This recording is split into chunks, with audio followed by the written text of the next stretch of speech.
नमस्कार दोस्तों, स्वागत है आपके अपने YouTube चैनल पर। रेडी हो जाइए, आज हम बीपीएससी टेट सीरीज़ का सबसे इम्पोर्टेंट सेट करने वाले हैं जो एग्ज़ाम में सीधे पूछे जा सकते हैं। तो आज हम लोग देखेंगे दृष्टि आइएस का 72वीं जो दृष्टि आइएस के द्वारा 72वीं बीपीएससी का टेस्ट कराया जा रहा है, उसका हम लोग देखेंगे। टेस्ट नंबर आपका 8 होने वाला है। किसी का वो जनरल स्टडीज़ का होने वाला है। जनरल स्टडीज़ में आपका बिहार स्पेशल और जनरल मेंटल एबिलिटी का होने वाला है। हम लोग पार्ट 1 और पार्ट 2 के थ्रू देखेंगे। तो आज आपका होगा पार्ट 1, 1 से लेकर 75 नंबर प्रश्न हम लोग आज कंप्लीट करेंगे। उससे पहले आप लोग वीडियो को थोड़ा सा 1.5x पे देखिएगा या 1.25x पे आप लोग देखिएगा, थोड़ा सा ज़्यादा समझ में आएगा। चलिए स्टार्ट करते हैं वीडियो। और अभी तक भी आप लोग चैनल को सब्सक्राइब नहीं किए, प्लीज़ तो आपसे हाथ जोड़कर निवेदन कर रहे हैं, चैनल के साथ में जुड़ जाइए, चैनल को सब्सक्राइब कर लीजिए और लाइक कर दीजिए। चलिए आगे बढ़ते हैं प्रश्न नंबर 1 की ओर। चलिए यहाँ से शुरू करते हैं प्रश्न नंबर 1 से। देखिए प्रश्न नंबर 1 में आपका क्या बोल रहा है, ध्यान दीजिएगा। देखिए, हाल ही में कोच्चि में आयोजित इंटरनेशनल क्या है स्पाइस रूट्स कॉन्फ्रेंस का डैश डैश डैश संस्करण था, बताइए। क्या बोल रहा है, हाल ही में कोच्चि में आयोजित इंटरनेशनल क्या है स्पाइस रूट्स कॉन्फ्रेंस का पहला संस्करण था। क्या नाम था आपका, पहला संस्करण था। चलिए इसके बारे में थोड़ा सा इसका व्याख्या हम लोग ध्यान से सुनिएगा। देखिए, इंटरनेशनल स्पाइस रूट्स कॉन्फ्रेंस का आयोजन पहली बार केरल के कोच्चि में 6 से 8 जनवरी 2026 के बीच एर्नाकुलम में स्थित ऐतिहासिक बोलगुट्टी पैलेस में किया गया था। ध्यान में रखिएगा। तो ये आपका हो जाएगा पहला, ऑप्शन नंबर ए आपका सही उत्तर हो जाएगा। देखिए हर प्रश्न का आपका हमको सोल्यूशन देंगे, आप लोग समझ में नहीं थोड़ा सा वीडियो पीछे कीजिएगा और समझ लीजिएगा। देखिए दूर में प्रश्न आपका क्या बोल रहा है, स्पोर्ट्स गवर्नेंस क्या है कॉनक्लेव का आयोजन कहाँ किया गया था। तो ये कहाँ किया गया था, ध्यान में रखिए। तो ये आपका अहमदाबाद में किया गया था, ध्यान रखिएगा, ध्यान में रखिएगा। स्पोर्ट्स गवर्नेंस कॉन्क्लेव का आयोजन कहाँ किया गया था, तो ये आपका अहमदाबाद में किया गया था। देखिए इसके बारे में थोड़ा सा हम लोग जानते हैं। देखिए स्पोर्ट्स गवर्नेंस कॉन्क्लेव का आयोजन 9 जनवरी 2026 को गुजरात के अहमदाबाद में स्थित वीर सावरकर स्पोर्ट्स कॉम्प्लेक्स में किया गया था। ध्यान में रखिएगा, इसका आयोजन भारत सरकार द्वारा गुजरात सरकार और भारतीय ओलंपिक संघ IOA के सहयोग से किया गया था। ध्यान में रखिएगा। तो ऑप्शन नंबर बी आपका सही उत्तर हो जाएगा। चलिए आगे बढ़ते हैं प्रश्न नंबर, देखिए प्रश्न नंबर 3 आपका क्या बोल रहा है, राष्ट्रीय खेल अधिनियम के किस तिथि को प्रभावी हुआ था। ध्यान में रखिएगा, किस तिथि को प्रभावी हुआ था। चलिए बताइए। तो ये आपका 1 जनवरी 2026 को प्रभावी हुआ था, यानी ऑप्शन नंबर बी आपका सही उत्तर हो जाएगा। चलिए देखिए इसके बारे में थोड़ा सा हम लोग जानते हैं। देखिए राष्ट्रीय खेल प्रशासन अधिनियम क्या है NSGA को 18 अगस्त 2025 को आधिकारिक राजपत्र में अधिसूचित किया गया था। ध्यान में रखिए, लेकिन इसके प्रावधानों को आंशिक रूप से 1 जनवरी 2026 को लागू किया गया था। ध्यान रखिएगा। चलिए प्रश्न नंबर चलते हैं 4 की ओर। प्रश्न नंबर 4 क्या बोल रहे हैं, देखिए वर्ष 2024-25 के दौरान भारत में चावल का उत्पादन कितना था, बताइए। वर्ष 2024-25 के दौरान भारत में चावल का उत्पादन कितना था, बताइए। चावल का उत्पादन कितना था तो 150.18 मिलियन टन था। कितना था आपका, तो 150.18 मिलियन टन था। ध्यान में रखिए, इसका सही उत्तर आपका हो जाएगा ऑप्शन नंबर सी हो जाएगा। चलिए इसके बारे में थोड़ा सा जानते हैं। देखिए वर्ष 2024-25 के दौरान भारत में कितना 150.18 मिलियन टन चावल का उत्पादन किया, जिसने वह चीन को पीछे छोड़ते हुए विश्व का सबसे बड़ा चावल उत्पादक राज्य देश बन गया। ध्यान में रखिएगा। चलिए आगे बढ़ते हैं प्रश्न नंबर 5 की ओर। अगर कहीं हमसे भैया मिस्टेक हो रहा होगा पढ़ने में तो थोड़ा सा आप लोग माफ़ कर दीजिएगा। सुबह से 2 सेट हम अभी तक देखिए हम बना चुके हैं। कि निम्नलिखित में से कौन सा देश क्या है OPEC के संस्थापक सदस्य हैं, बताइए। निम्नलिखित में से कौन सा देश OPEC के संस्थापक सदस्य हैं, बताइए। संस्थापक सदस्य कौन है तो आपका ध्यान रखिएगा। देखिए आपका देखिए ईरान भी है, ध्यान रखिएगा। उसके बाद आपका इराक भी है, ध्यान रखिएगा। उसके बाद आपका सऊदी अरब भी है और उसके बाद आपका वेनेजुएला है। ध्यान रखिए UAE आपका जो है सो क्या है OPEC के संस्थापक सदस्य नहीं है। ध्यान रखिए। तो ऑप्शन नंबर बी आपका सही उत्तर होगा। चलिए आगे बढ़ते हैं हम लोग प्रश्न नंबर 6 की ओर।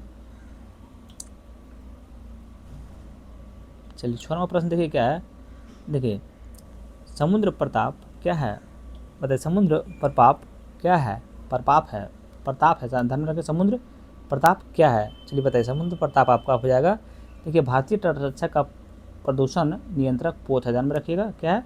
भारतीय तटरक्षक का प्रदूषक नियंत्रण पोत है, ध्यान में रखिएगा। तो ऑप्शन नंबर बी आपका सही उत्तर हो जाएगा। चलिए आगे बढ़ते हैं प्रश्न नंबर 7 की ओर। चलिए प्रश्न नंबर 7 देखिए आपका क्या बोल रहा है, ध्यान दीजिएगा। देखिए माधव गौड़गिल जिनका हाल ही में निधन हो गया किस क्षेत्र से अग्रणी थे? बताइए। माधव गौड़गिल जिनका हाल ही में निधन हो गया किस क्षेत्र से अग्रणी थे? बताइए किस क्षेत्र से अग्रणी थे? देखिए आपको सबको पता होना चाहिए। तो ये आपका परिस्थितिकी विज्ञान से थे, आपका परिस्थितिकी आपका विज्ञान से, ध्यान रखिएगा। ऑप्शन नंबर बी आपका सही उत्तर हो जाएगा।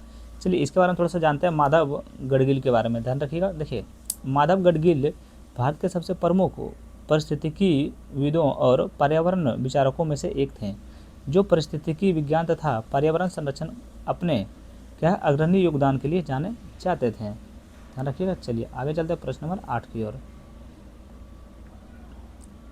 चलिए प्रश्न नंबर 8 देखिए आपका क्या बोल रहा है। देखिए राष्ट्रमंडल देशों की अध्यक्षों और पीठासीन अधिकारियों के 28वें सम्मेलन का आयोजन कहाँ किया गया था? बताइए 28वें सम्मेलन का आयोजन कहाँ किया गया था आपका? ध्यान रखिएगा। तो ये आपका कहाँ किया गया था? तो ये आपका नई दिल्ली में किया गया था। कहाँ किया गया था? तो आपका नई दिल्ली में, ध्यान में रखिएगा। देखिए 28वां CSPOC सम्मेलन 14 से लेकर 16 जनवरी 2026 के बीच नई दिल्ली में आयोजित किया गया, ध्यान में रखिएगा। चलिए आगे बढ़ते हैं प्रश्न नंबर 9 की ओर। देखिए प्रश्न नंबर 9 आपका क्या बोल रहा है, भारतीय सेना दिवस 2026 का थीम क्या है? बताइए भारतीय सेना दिवस 2026 की थीम क्या है? बताइए कि थीम क्या है? तो आपका हो जाएगा नेटवर्किंग और डेटा क्या है सेंट्रिसिटी का वर्ष, ध्यान में रखिएगा। तो ऑप्शन नंबर सी आपका सही उत्तर हो जाएगा। ध्यान दे रहा है। देखिए भारतीय सेना दिवस प्रत्येक 15 जनवरी को भारतीय सैनिक के साहस और बलिदान के सम्मान में मनाया जाता है, ध्यान रखिएगा। अब बताइए सेना दिवस 2026 का थीम क्या था? तो आपका नेटवर्किंग और डेटा का सेंट्रिसिटी का वर्ष है, जो आधुनिक युद्ध के लिए डिजिटल एकीकरण, डेटा आधारित संचालन तथा उन्नत संचार नेटवर्क पर सेना का फोकस को दर्शाता है, ध्यान में रखिएगा। चलिए आगे बढ़ते हैं प्रश्न नंबर 10 की ओर। तो प्रश्न नंबर 10 आपका क्या बोल रहा है? देखिए 10 नंबर प्रश्न बोल रहा है रिस्पॉन्सिबल नेशंस क्या है? रिस्पॉन्सिबल नेशंस इंडेक्स RNI निम्नलिखित में से किससे द्वारा जारी किया जाता है? बताइए निम्नलिखित में से किसके द्वारा जारी किया जाता है? बताइए किसके द्वारा जारी किया जाता है? तो आपका वर्ल्ड क्या है इंटेलेक्चुअल फाउंडेशन, ध्यान में रखिएगा। ऑप्शन नंबर सी आपका सही उत्तर हो जाएगा। चलिए आगे बढ़ते हैं प्रश्न नंबर 11 की ओर। बताइएगा भारत के ठोस अपशिष्ट क्या प्रबंध नियम 2026 के अनुसार स्रोत पर अपशिष्ट के अनिवार्य पृथक्करण की धाराएं कौन सी है? तो पृथक्करण क्या बोल रहा है? पृथक्करण की धाराएं कौन सी है? पृथक्करण की धाराएं आपका हो जाएगा, देखिए गीला अपशिष्ट हो जाएगा, ध्यान में रखिए अपशिष्ट हो जाएगा। उसके बाद आपका हो जाएगा सूखा अपशिष्ट हो जाएगा। उसके बाद आपका हो जाएगा सैनिटरी अपशिष्ट हो जाएगा। उसके बाद आपका हो जाएगा विशेष देखभाल अपशिष्ट हो जाएगा, ध्यान में रखिएगा। तो ऑप्शन नंबर डी आपका बिल्कुल सही उत्तर हो जाएगा। उपयुक्त सभी, ध्यान में रखिएगा। चलिए आगे बढ़ते हैं प्रश्न नंबर 12। देखिए प्रश्न नंबर 12 आपका क्या बोल रहा है, ध्यान रखिएगा। देखिए अरुंधति रॉय ने क्या बोल रहा है? अरुंधति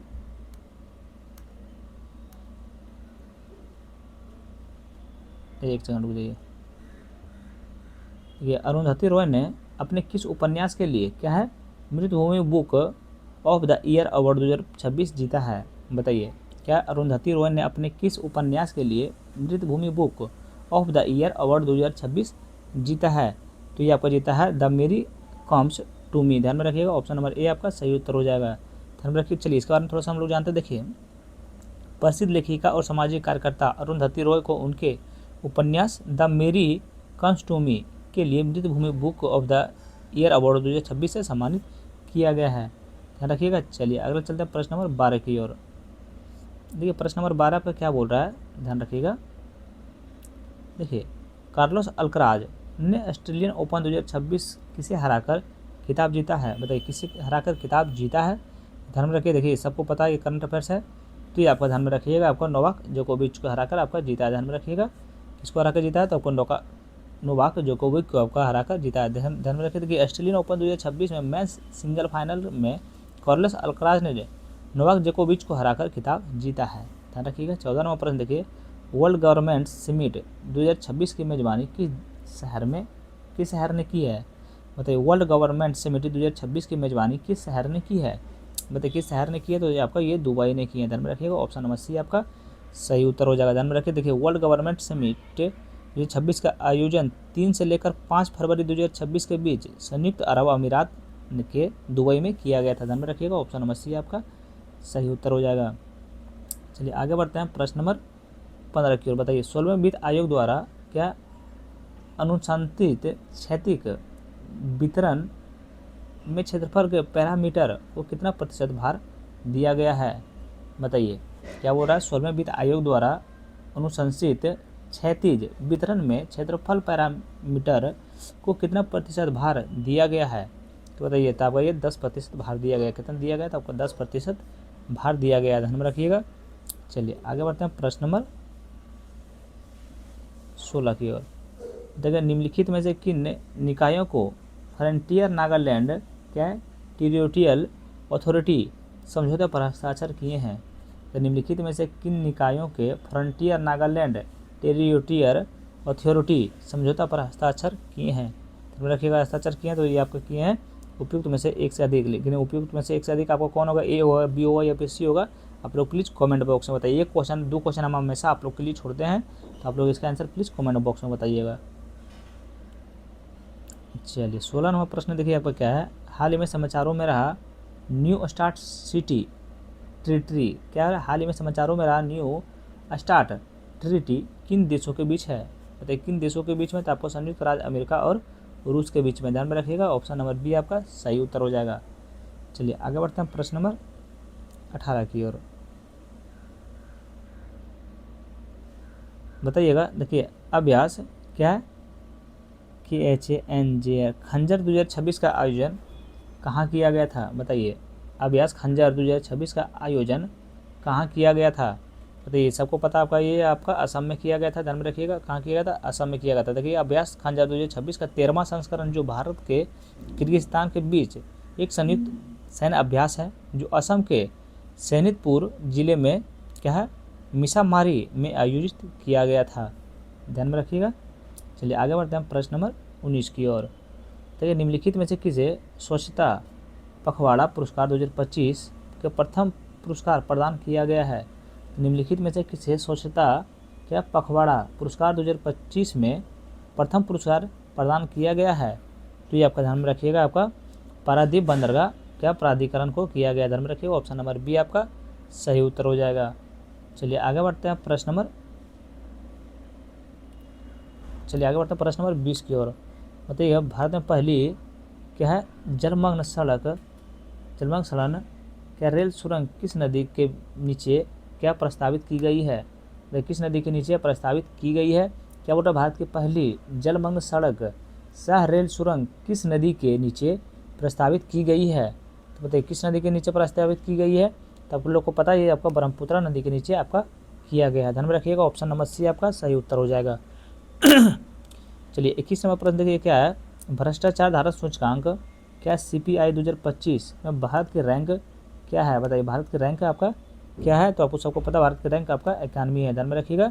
देखिए भ्रष्टाचार धारण सूचकांक CPI 2025 में क्या ट्रांसपेरेंसी इंटरनेशनल द्वारा जारी किया गया 182 देशों में सार्वजनिक क्षेत्रों में भ्रष्टाचार की धारणा के आधार पर 0 अत्यधिक भ्रष्ट में से 100 बहुत स्वच्छ पैमाने पर रैंक किया गया है। ध्यान में रखिएगा, भारत 100 में से 39 अंक के साथ वैश्विक स्तर पर 91 स्थान पर है, जो कुल 96 रैंकों को कुछ सुधार दर्शाता है। चलिए आगे बढ़ते हैं प्रश्न नंबर 22 की ओर। बताइएगा, बिहार पुनर्गठन अधिनियम 2000 के कारण बिहार की विधायी संरचना में परिवर्तन हुआ, इसके परिणाम स्वरूप बताइए बोल रहा है इनमें से कौन सा सही है? बताइए इनमें से कौन सा आपका सही है? देखिए आपका एक में क्या हो रहा है, बिहार विधानसभा के सदस्य की संख्या 25 से घटाकर 243 कर दी गई है, तो एक तो देखिए आपका बिल्कुल सही है। 2 में है बिहार विधानसभा परिषद की सदस्यों की संख्या 75 तक बढ़ा दी गई है, बिल्कुल गलत है। 2 आपका ध्यान में रखिए, बिल्कुल आपका गलत है। देखिए 2 में आपका सही उत्तर क्या होगा, ध्यान से सुनिएगा। देखिए, हालांकि बिहार विधानसभा परिषद के सदस्यों की संख्या 30 1952 से बढ़कर 96 1958 में हुई थी, वर्ष 2000 के विभाजन के बाद इसकी सदस्य की संख्या घटाकर 75 हो गई है। ध्यान रखिए, कितना 75 हो गई है। ठीक है, तो ऑप्शन नंबर ए आपका बिल्कुल सही है, केवल एक आपका इसमें से सही था। चलिए आगे बढ़ते हैं प्रश्न नंबर 23 की ओर। ठीक है, बिहार विधान परिषद इतिहास के संबंध में निम्नलिखित कथनों पर विचार कीजिए। ध्यान में रखिएगा, क्या बोल रहा है, बिहार विधान परिषद के इतिहास के संबंध में निम्नलिखित कथनों पर विचार कीजिए। इसमें बोल रहा कौन सा कथन आपका सही है। ध्यान रखिए कौन सा कथन सही है आपका। देखिए एक में आपका क्या बोल रहा है, ध्यान दीजिएगा। देखिए एक में आपको बोल रहा है बिहार विधान परिषद के गठन का अनुशंसा 25 अगस्त 1991 में की गई थी, बिल्कुल सही है। 2 में आपका है, देखिए बिहार विधान परिषद की पहली बैठक 1913 में पटना में आयोजित हुई थी, बिल्कुल सही है। ध्यान में रखिए, तब दोनों कथन सही है। ध्यान में रखिए, तो इसका सही उत्तर हो जाएगा आपका ऑप्शन नंबर सी हो जाएगा, 1 और 2 और दोनों सही है। चलिए आगे बढ़ते हैं। देखिए 24वां प्रश्न आपका क्या बोल रहा है, ध्यान रखिएगा। देखिए 24वां प्रश्न आपका बोल रहा है, राज्यपाल से संबंधित संवैधानिक प्रावधान निम्नलिखित में से प्रावधानों करते हैं बताइए। राज्यपाल के संबंधित संवैधानिक प्रावधान निम्नलिखित का प्रावधान करते हैं, मतलब निम्नलिखित का प्रावधान करते हैं। ध्यान में रखिएगा, तो एक में आपका क्या है, राज्यपाल की नियुक्ति प्रधानमंत्री द्वारा हस्ताक्षर और मुहर के अधीन क्या वारंट द्वारा की जाती है, बिल्कुल गलत है आपका। ध्यान रखिए, एक देखिए आपका बिल्कुल गलत है। देखिए इसका सही उत्तर आपका क्या हो जाएगा, एक का। ध्यान रखिएगा, देखिए संविधान राज्यपाल के संबंध में स्पष्ट प्रावधान करता है। भारतीय संविधान का अनुच्छेद 155 के अनुसार राज्यपाल की नियुक्ति भारत के राष्ट्रपति द्वारा की जाती है। ध्यान में रखिएगा। 2 में देखिए आपका क्या है, राज्यपाल के रूप में नियुक्ति के लिए न्यूनतम आयु 30 वर्ष है, बिल्कुल आपका गलत है। 2 भी इसका भी गलत है। देखिए इसका सही उत्तर क्या हो जाएगा, तो इसका 30 बोल रहा है, लेकिन इसका न्यूनतम कम से कम 35 वर्ष होना चाहिए। ध्यान में रखिएगा, कितना, कम से कम 35 वर्ष होना चाहिए। चलिए इसका सही उत्तर आपका ऑप्शन नंबर डी हो जाएगा, ना ही 1 ना ही 2, कोई भी सही नहीं है, लेकिन इसका सही उत्तर हम आप लोग को बता दिए हैं। चलिए आगे बढ़ता है प्रश्न नंबर 25। प्रश्न नंबर 25 आपका क्या बोल रहा है, ध्यान में रखिएगा। देखिए पंचायत राज संस्थाओं में महिलाओं के लिए आरक्षण से संबंधित क्या संवैधानिक प्रावधान निम्नलिखित का प्रावधान करते हैं, तो निम्नलिखित का प्रावधान करते हैं, तो ये किसके करते हैं, तो देखिए कौन इसमें बोल रहा है, कौन सा सही है। तो देखिए एक में आपका क्या बोल रहा है, पंचायत राज संस्थाओं में कुल सीटों का क्या है, अध्यक्षों के पदों में कम से कम 1/3 सीटों महिलाओं के लिए आरक्षित होती है, बिल्कुल सही है। ध्यान में रखिएगा, एक आपका बिल्कुल सही है। 2 में देखिए आपका क्या है, संविधान के क्या है, संविधान कुल आरक्षण के भीतर ओबीसी और अल्पसंख्यक महिलाओं के लिए अलग से आरक्षण प्रदान करता है। ध्यान में रखिएगा, तो ऑप्शन नंबर आपका क्या सही हो जाएगा, तो ये आपका ये गलत हो जाएगा 2। ध्यान में रखिए, 2 आपका गलत है, इसका सही उत्तर हो जाएगा आपका ऑप्शन नंबर ये हो जाएगा, केवल 1 आपका इसमें से सही था और 2 गलत है आपका। चलिए आगे बढ़ते हैं हम लोग प्रश्न नंबर 26। बताइए संविधान का 74वां संविधान संशोधन अधिनियम 1992 निम्नलिखित का प्रावधान कराता है। बताइए संविधान 74वां संशोधन अधिनियम 1992 निम्नलिखित का प्रावधान करता है। बताइए निम्नलिखित में से किसका प्रावधान करता है, तो आपका ध्यान में रखिएगा। देखिए एक में आपका क्या है, नगर पालिका चुनावों का संचालन राज्य सरकार के प्राधिकारियों द्वारा किया जाता है, बिल्कुल आपका गलत है।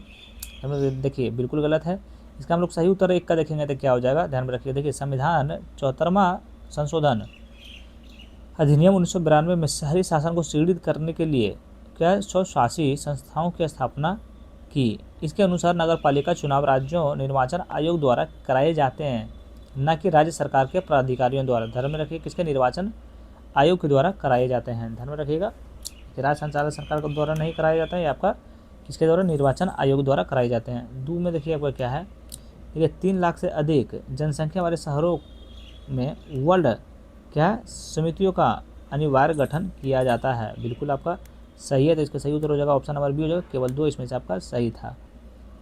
चलिए आगे बढ़ते हैं प्रश्न नंबर 27 की ओर। बताइएगा, देखिए वह वर्ष जिसमें बिहार सरकार ने पंचायत राज संस्थाओं में महिलाओं के लिए 50% आरक्षण प्रदान किया है। बताइए क्या है वह वर्ष जिसमें बिहार सरकार ने पंचायत राज्य संस्थाओं में महिलाओं के लिए 50% आरक्षण प्रदान किया है। तो ये आपका हो जाएगा कब किया, तो 2006 में किया है। ध्यान में रखिएगा कब किया है, तो 2006 में किए हैं। चलिए आगे बढ़ते हैं प्रश्न नंबर 28 की ओर। देखिए प्रश्न नंबर 28 आपका क्या बोल रहा है, ध्यान में रखिए। देखिए निम्नलिखित में से कौन सा अनुच्छेद राज्य के वित्त आयोग से संबंधित है। बताइए निम्नलिखित में से कौन सा अनुच्छेद राज्य के वित्त आयोग से संबंधित है। तो इसमें बोल रहा है सही उत्तर का चयन करने बोल रहा है। ध्यान में रखिए सही उत्तर का आपका चयन करने बोल रहा है। तो इसका सही उत्तर आपका क्या होगा, देखिए एक में आपको भारतीय संविधान का अनुच्छेद 341 का ए बिल्कुल आपका सही है, यानी ऑप्शन नंबर ए आपका बिल्कुल सही हो जाएगा। 2 और 3 आपका नहीं होगा, ध्यान रखिएगा।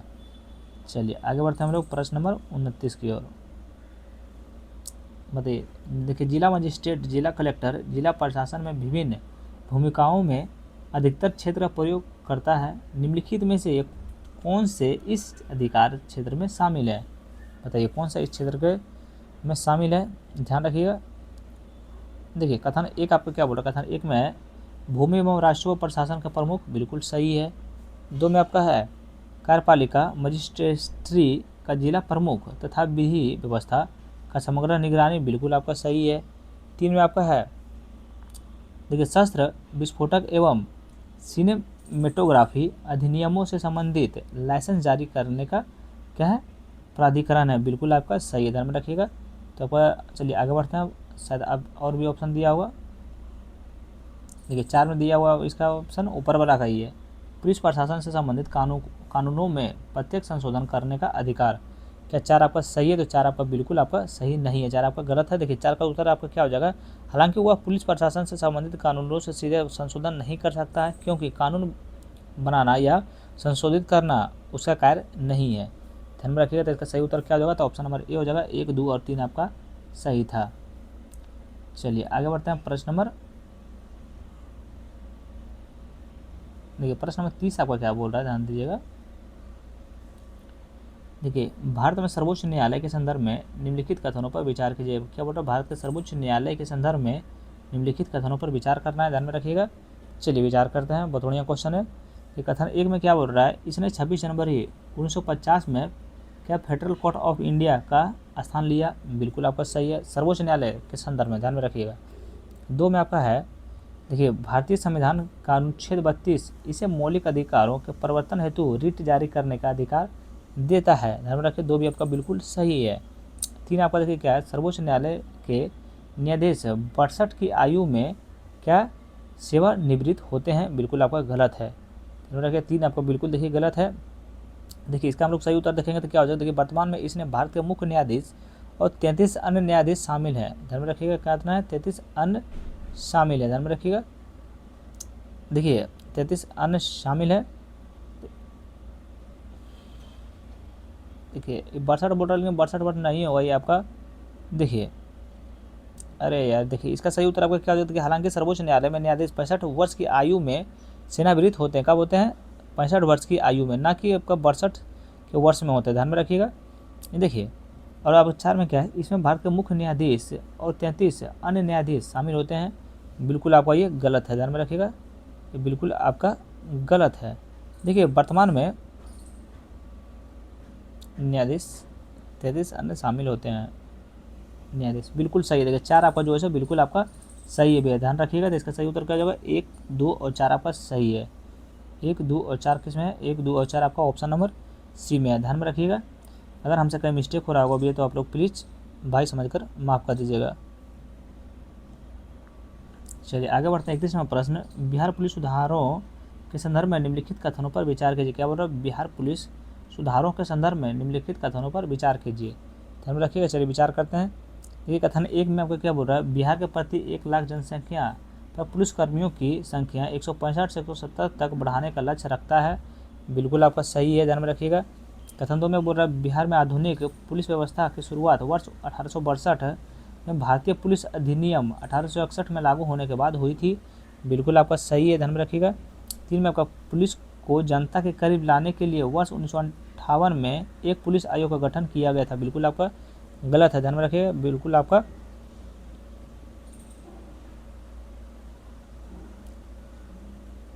सॉरी माफ कीजिएगा, 3 भी देखिए आपका बिल्कुल सही है, 3 में आपका बिल्कुल सही है। 4 में आप देखते हैं क्या है, देखिए 4 में आपका बोल रहा है, देखिए बिहार में पहले ही प्रति 1 लाख जनसंख्या पर 158.78 पुलिसकर्मी है।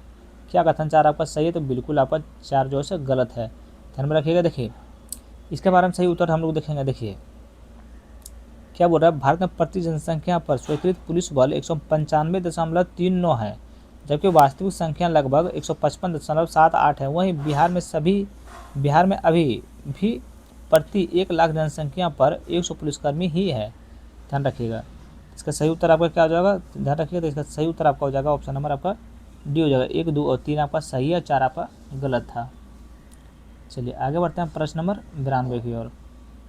बताइएगा, लोक सेवा आयोग की भूमिका के संदर्भ में निम्नलिखित कथनों पर विचार कीजिए। किसके बारे में? लोक सेवा आयोग की भूमिका के संदर्भ में निम्नलिखित कथनों पर विचार करना है, ध्यान में रखिए, निम्नलिखित कथनों पर विचार करना है।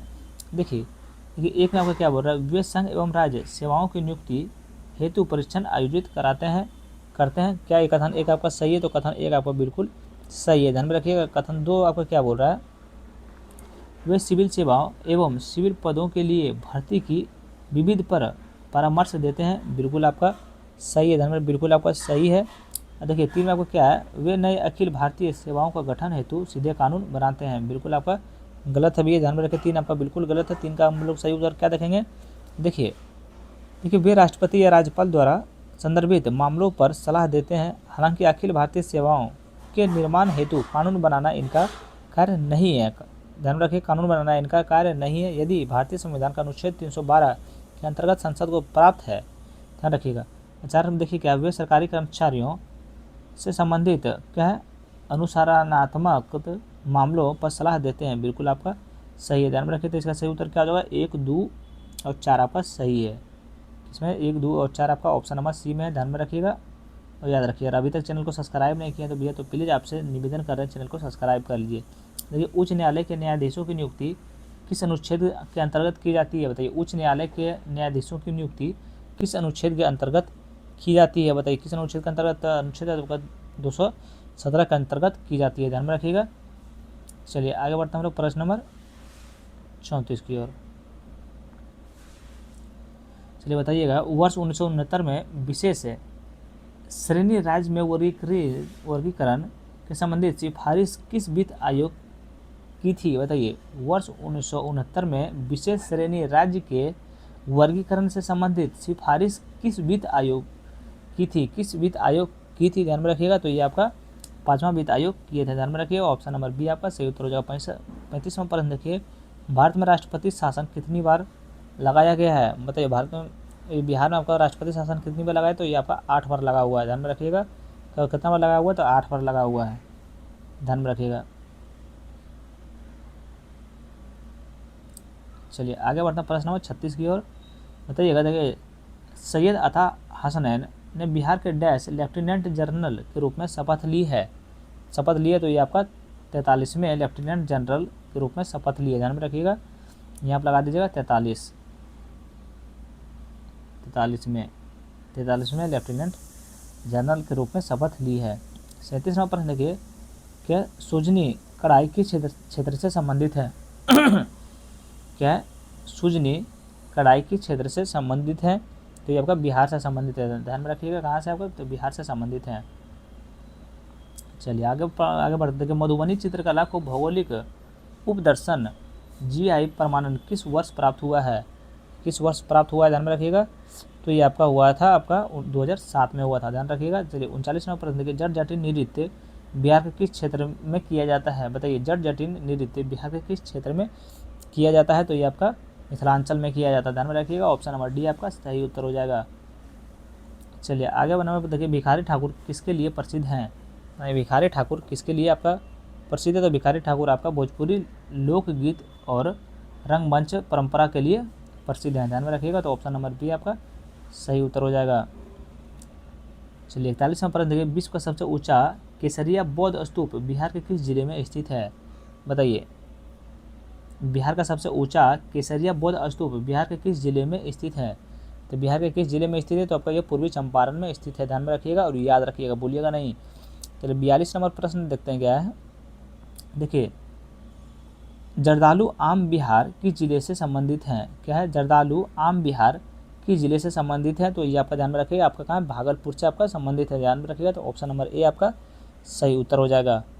चलिए आगे बढ़ते हैं प्रश्न नंबर 43 की ओर। बताइएगा, बिहार का एक रामसर स्थल क्या है? गोकुल जलाशय बिहार के किस जिले में स्थित है? बताइए, बिहार का एक रामसर स्थल गोकुल जलाशय बिहार के किस जिले में स्थित है? तो ये आपका बक्सर जिले में स्थित है। ध्यान में रखिएगा। 44 नंबर देखिए, सोनपुर मेला निम्नलिखित में से किस अवसर पर शुरू होता है? तो सोनपुर मेला निम्नलिखित में से किस अवसर पर शुरू होता है? ध्यान रखिए, तो ये आपका कार्तिक पूर्णिमा के अवसर पर शुरू होता है। कहाँ होता है? आपका कार्तिक पूर्णिमा के अवसर पर शुरू होता है। ऑप्शन नंबर बी आपका सही उत्तर हो जाएगा। 44 का आंसर आपका सही उत्तर हो जाएगा। देखिए, खोए ए लाई क्या? खोई की लाई बाढ़ निम्नलिखित में से किससे बनती है? बताइए किससे बनती है? तो ये आपका देखिए, ये इसका 745 का आपका सही उत्तर हो जाएगा। मर्दाना क्या है? और चीनी। ध्यान में रखिए, मर्दाना और चीनी हो जाएगा। ध्यान में रखिएगा, ऑप्शन नंबर बी आपका सही उत्तर हो जाएगा। चलिए प्रश्न नंबर 46 देखते हैं हम लोग क्या है। देखिए, मैथिली भाषा को किस वर्ष संवैधानिक दर्जा प्रदान किया गया है? तो देखिए, मैथिली भाषा को किस वर्ष संवैधानिक दर्जा प्रदान किया गया है? तो किस वर्ष प्रदान किया गया है? तो ये आपका 2003 में किया गया है। ध्यान में रखिएगा।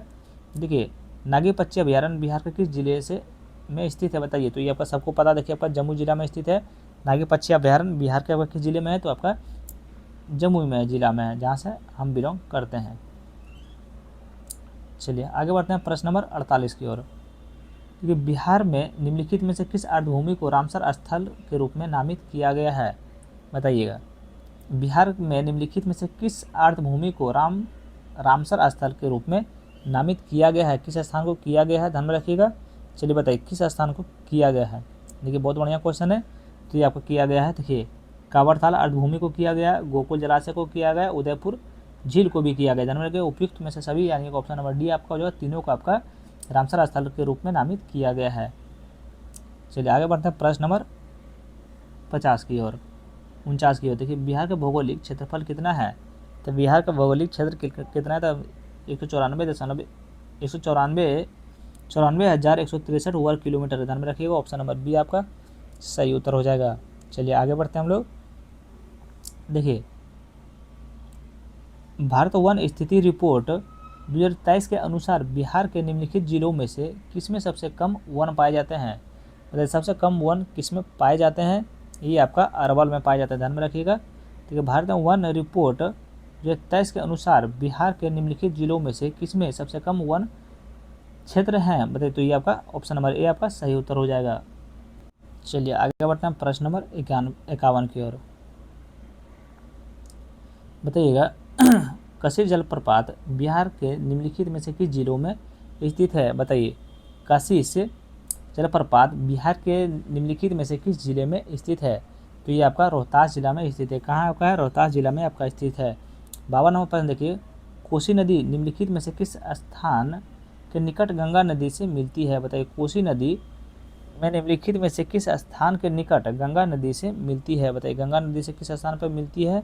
तो ये आपका कुर्सेला में मिलती है। ध्यान में रखिएगा। कहाँ से कोसी नदी आपका गंगा नदी से कहाँ से मिलती है? तो आपको कुर्सेला में मिलती है। चलिए आगे बढ़ते हैं प्रश्न नंबर 53 की ओर। बताइए, निम्नलिखित में से कौन सा बिहार में गोखुर जिलों का उदाहरण है? बताइए, निम्नलिखित में कौन से बिहार में गोखुर जिलों के उत्पादन हैं? तो गोखुर जिला के उत्पादन कौन है? तो आप ध्यान में रखिए। देखिए, आपका गोगा झील है, कांवर झील है, आपका क्या है? सरैया मन है। ध्यान में रखिए। तो आपका तीनों हो जाएगा, यानी ऑप्शन नंबर डी आपका तीनों जो आपका गोखुर झील का उदाहरण है। ध्यान रखिएगा और याद रखिएगा। चलिए आगे बढ़ते हैं प्रश्न नंबर 54 की ओर। बताइए, रामेश्वर पहाड़ी बिहार के निम्नलिखित में से किस जिलों में स्थित है? बताइए, रामेश्वर पहाड़ी बिहार के निम्नलिखित में से किस जिलों में स्थित है? बताइए किस जिलों में स्थित है? तो ये आपका पश्चिम चंपारण में स्थित है। ध्यान में रखिएगा, कहाँ स्थित है? आपको पश्चिम चंपारण। देखिए, अब इधर अभी वन लाइनर आ रहा है भैया, और आप लोग आप बोलिएगा कि इसमें सोल्यूशन क्यों नहीं दे रहे, सोल्यूशन क्यों नहीं दे रहे हैं। देखिए इधर अभी आपको वन लाइनर आ रहा है। अगर देखिए आपको अगर सोल्यूशन चाहिए 54 नंबर का, तो देखिए आपको हम बता देते हैं कि रामेश्वर पहाड़ी जो है आपको बिहार के उत्तर पश्चिम भाग में भारत और नेपाल के सीमा के साथ पश्चिम चंपारण जिले में स्थित है। ध्यान में रखिएगा, देखिए कितना ईजी था। लेकिन इधर देखिए वन लाइनर है, तो वन लाइनर में आपको सिर्फ वन लाइनर की तरह ही पढ़ना है।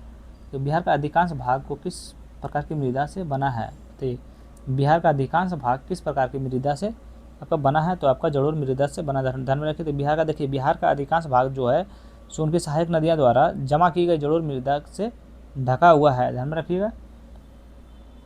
चलिए वहीं चलते हैं प्रश्न नंबर 56 की ओर। बताइए, तो गर्म जल स्रोत क्या है, हॉट स्प्रिंग और समृद्ध जैव विविधता के लिए प्रसिद्ध भीम बांध वन्यजीव अभ्यारण्य बिहार के किस जिले में स्थित है। ध्यान में रखिए, बताइए गर्म जल स्रोत, हॉट स्प्रिंग और समृद्ध जैव विविधता के लिए क्या प्रसिद्ध भीम बांध वन्य जीव अभ्यारण्य बिहार के किस जिले में स्थित है। तो ये सबको पता है बिहार जिला में किस जिला, अभी हम जस्ट वहाँ से घूम के आए हैं, तो ये आपका मुंगेर में है। ध्यान में रखिए, आपका मुंगेर जिला में आपका स्थित है। ये बहुत लोग बोलते हैं जम्मू जिला में भी स्थित है। ये 57वां प्रश्न देखिए, बिहार में नमप्रपाती साल में वन रूप से निम्नलिखित में से किस जिले में पाए जाते हैं। तो बिहार में नमप्रपाती साल के वन मुख्य रूप से निम्नलिखित में से किस जिले में पाए जाते हैं, तो ये आपका पश्चिम चंपारण में पाए जाते हैं। ध्यान में रखिएगा। चलिए 58 नंबर प्रश्न देखिए, नेपाल की क्या बोले, नेपाल की शिवपुरी पहाड़ियों से निकलने वाली क्या बागमती नदी बिहार के किस जिले में होकर भारत में प्रवेश करती है। तो नेपाल की शिवपुरी पहाड़ियों से निकलने वाली बागमती नदी बिहार के किस जिले से होकर भारत में प्रवेश करती है, बताइए। तो ये आपका बिहार में सबसे पहले आपका प्रवेश करता है सीतामढ़ी में करता है। ध्यान में रखिए, कहाँ करता है आपका, सीतामढ़ी में करता है। चलिए आगे देखिए, कतरनी चावल जो बिहार का एक प्रसिद्ध सुगंधित किस्म है, मुख्य रूप से निम्नलिखित में से किस जिले में उगाया जाता है। बताइए, कतरनी चावल बिहार के किस जिले में उगाया जाता है। ध्यान में रखिएगा, बताइए कौन कौन सा जिला में आपका उगाया जाता है। तो ये आपका बहुत बढ़िया क्वेश्चन है। तो ये आपका देखिए मुंगेर में भी उगाया जाता है, आपका बांका में भी उगाया जाता है, आपका भागलपुर में भी उगाया जाता है। ध्यान में रखिएगा, तीनों में उगाया जाता है, यानी ऑप्शन नंबर डी आपका सही उत्तर हो जाएगा। चलिए आगे बढ़ते हैं हम लोग प्रश्न नंबर 60 की ओर। ये उत्तर प्रदेश की सीमा बिहार के कितने जिलों से लगती है। बताइए, उत्तर प्रदेश की सीमा बिहार के कितने जिलों से लगती है। ध्यान रखिएगा, तो ये आपका लगती है 8 जिला से लगती है। ध्यान में रखिएगा। 61वां प्रश्न देखिए, बिहार के निम्नलिखित में से किन अधिकांशीय विस्तारों के बीच स्थित है। बताइए, बिहार निम्नलिखित में से किन अक्षांशीय विस्तारों के बीच स्थित है। तो ये आपका ध्यान में रखिएगा, 24 डिग्री 20 मिनट 10 सेकंड और क्या 27 डिग्री 30 मिनट 15 सेकंड नॉर्थ के बीच में आपका स्थित। ध्यान में रखिए, ऑप्शन नंबर बी आपका सही उत्तर हो जाएगा। चलिए 62वां प्रश्न देखिए, बिहार में पीडमोंट दलदली मृदा मुख्य रूप से निम्नलिखित में से किस जिले में पाई जाती है। बताइए, बिहार में पीडमोंट दलदली मृदा मुख्य रूप से निम्नलिखित में से किस जिले में पाई जाती है। ध्यान में रखिए, तो ये आपका कहाँ पाई जाती है, तो ये आपका पश्चिम चंपारण में पाई जाती है। ध्यान में रखिएगा, ऑप्शन नंबर डी आपका सही उत्तर होने वाला है। और अभी तक चैनल को सब्सक्राइब नहीं किए हुए तो प्लीज़ चैनल को सब्सक्राइब कर लीजिए। देखिए, कर्मनाश नदी का उद्गम निम्नलिखित में से किस क्षेत्र में होता है। देखिए, कर्मनाशा नदी का उद्गम निम्नलिखित में से किस क्षेत्र में होता है। ध्यान में रखिएगा, तो ये आपका कैमूर में होता है। ध्यान में रखिएगा, ऑप्शन नंबर ए आपका सही उत्तर हो जाएगा। चलिए आगे बढ़ते हैं, बूढ़ी गंडक नदी बिहार में निम्नलिखित में से किस जिले से होकर बहती है। तो बूढ़ी गंडक नदी बिहार के निम्नलिखित में से किस जिले से होकर बहती है। ध्यान में रखिएगा, किस जिले से होकर बहती है, तो ये आपका देखिए पूर्वी चंपारण से होकर बहती है बूढ़ी गंडक, पश्चिम समस्तीपुर से भी होकर बहती है, आपका बेगूसराय से भी होकर बहती है। ध्यान में रखिए, तो आपका तीनों हो जाएगा, इसमें से आपका सही हो जाए। बूढ़ी गंडक आपका तीनों राज्य से होकर तीनों जिला से होकर आपका बहती है। चलिए 65वां प्रश्न देखिए, विक्रमशिला गंगा डॉल्फिन अभ्यारण्य जिस मीठे पानी की डॉल्फिन के संरक्षण के लिए स्थापित किया गया है, बिहार के किस जिले में स्थित है। बताइए, बिहार के किस जिले में स्थित है। ध्यान में रखिएगा, तो ये आपका भागलपुर में स्थित है। ध्यान रखिएगा और याद रखिएगा। चलिए आगे बढ़ते हैं, प्रश्न नंबर 66 की ओर। देखिए, भारत में वन स्थिति रिपोर्ट 2023 के अनुसार बिहार का वन क्षेत्र कितना है। तो भारत वन स्थिति रिपोर्ट 2023 के अनुसार बिहार का वन क्षेत्र कितना है। तो वन का क्षेत्र आपका कितना है, तो आपका 7532.45 वर्ग किलोमीटर है। ध्यान में रखिएगा, ऑप्शन नंबर ए आपका सही उत्तर हो जाएगा। 67वां प्रश्न देखिए, जनगणना 2011 के अनुसार वर्ष 2001 से लेकर 2011 के दौरान बिहार की जनसंख्या वृद्धि दर क्या थी। बताइए, जनगणना 2011 के अनुसार वर्ष 2001 से लेकर 2011 के दौरान बिहार की जनसंख्या वृद्धि दर क्या थी, तो ये आपका थी 25.42% था। ध्यान में रखिएगा, ऑप्शन नंबर सी आपका सही उत्तर हो जाएगा। चलिए आगे बढ़ते देखिए, चलिए बताइएगा, जनगणना 2011 के अनुसार बिहार की जनसंख्या घनत्व कितना है। तो जनगणना 2011 के अनुसार बिहार के जनसंख्या घनत्व कितना है, तो बताइए जनसंख्या घनत्व बिहार का जो है आपका 1106 व्यक्ति प्रति वर्ग किलोमीटर, यानी कि हर 1 किलोमीटर में 1106 आदमी आपका रहते हैं। 69 नंबर प्रश्न देखिए, जनगणना 2011 के अनुसार बिहार का क्या बाल लिंगानुपात 0 से 6 वर्ष क्या है। बताइए जनगणना 2011 के अनुसार बिहार का बाल लिंगानुपात 0 से 6 वर्ष क्या है। तो बताइए 0 से 6 आपका क्या है, तो ये आपका ध्यान में रखिएगा क्या, तो आपका 935 है। ध्यान में रखिएगा कितना आपका 935 है। चलिए आगे बढ़ते हैं हम लोग प्रश्न नंबर 70 की ओर। देखिए जनगणना 2011 के अनुसार बिहार के किस जिले में महिला साक्षरता दर सर्वाधिक है। बताइए जनगणना 2011 के अनुसार बिहार के किस जिले में महिला साक्षरता दर सर्वाधिक है। बताइए कहाँ है, तो ये आपका रोहतास में। ध्यान में रखिएगा, ऑप्शन नंबर ए आपका सही उत्तर हो जाएगा। 71 नंबर प्रश्न देखिए, जनगणना 2011 के अनुसार बिहार में सर्वाधिक लिंगानुपात किस जिले का है। बताइए जनगणना 2011 के अनुसार बिहार में सर्वाधिक लिंगानुपात किस जिले का है, तो आप सबको पता है आपका गोपालगंज का है। ध्यान में रखिएगा। चलिए आगे बढ़ना प्रश्न नंबर 72 की ओर। बताइएगा अपनी प्रकृति सुंदरता के लिए प्रसिद्ध लेहकर कुंड जलप्रपात बिहार के किस जिले में स्थित है। क्या आपका लेहर कुंड जलप्रपात बिहार के किस जिले में स्थित है, तो ये आपका कैमूर जिला में स्थित है, याद रखिएगा। चलिए आगे बढ़ते हैं प्रश्न नंबर 73 की ओर। बताइएगा द्वितीय बौद्ध संगीति निम्नलिखित में से किस शासक के शासनकाल में आयोजित की गई थी। तो द्वितीय बौद्ध संगीति निम्नलिखित में से किस शासक के शासनकाल में आयोजित की गई थी। देखिए आप सबको पता है द्वितीय बौद्ध संगीति आपका किसके काल में हुआ था, तो ये आपका हुआ था कालाशोक के शासनकाल में हुआ था। ध्यान में रखिएगा। 74 नंबर देखिए, निम्नलिखित में से किस वंश के एक शासक ने 9वीं शताब्दी में नालंदा के एक मठ का निर्माण कराया, जिसके भरण पोषण हेतु देवपाल ने 5 गांव प्रदान किए। ध्यान में रखिएगा, तो इसका सही उत्तर आपका हो जाएगा शैलेंद्र। ध्यान में रखिएगा, ऑप्शन नंबर बी आपका सही उत्तर हो जाएगा। चलिए आज का आखिरी प्रश्न देखते हैं हम लोग। 75 नंबर प्रश्न, निम्नलिखित में से विक्रमशिला विश्वविद्यालय की स्थापना किसने की थी। तो विक्रमशिला विश्वविद्यालय की स्थापना किसने की थी, तो आपका ये धर्मपाल ने की था। ध्यान में रखिएगा, ऑप्शन नंबर डी आपका सही उत्तर हो जाएगा।